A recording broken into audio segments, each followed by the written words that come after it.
A lot of people believe that the disciples had something happen to them because their life was transformed. They went out and won the world.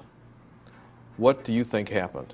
The third fundamental fact that any responsible historical hypothesis has to account for in explaining the fate of Jesus of Nazareth is the fact that after his death, different individuals and groups of people claim to have seen Jesus of Nazareth alive from the dead on different occasions and under varying circumstances.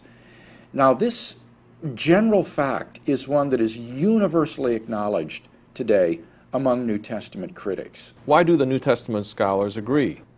The key factor which has led virtually all New Testament scholars to reassess positively the appearance traditions concerning Jesus after his death was a demonstration by the late German New Testament scholar Joachim Jeremias that in 1 Corinthians 15, Paul is not writing in his own words, but he is quoting from an early Christian tradition or saying that he received and in turn passed on to his converts. He uses there the technical rabbinical terminology for the receiving and the transmission of sacred tradition.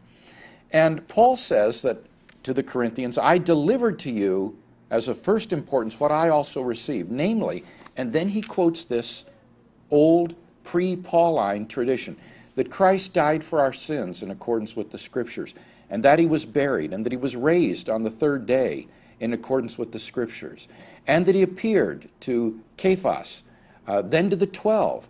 Then he appeared to more than 500 brethren at one time, most of whom are still alive, though some have fallen asleep.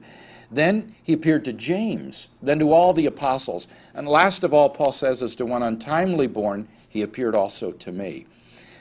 This early tradition has been dated to within 5 years after Jesus' crucifixion.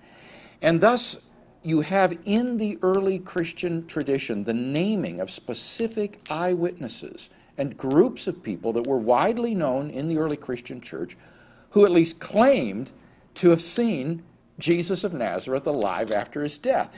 Now, we can write these off as hallucinations if we want to, but we cannot responsibly deny that they occurred. And that's why, for example, Paula Fredrickson in the ABC special says that as a historian, I must conclude that these men sincerely believed that they saw something, and this something changed their lives.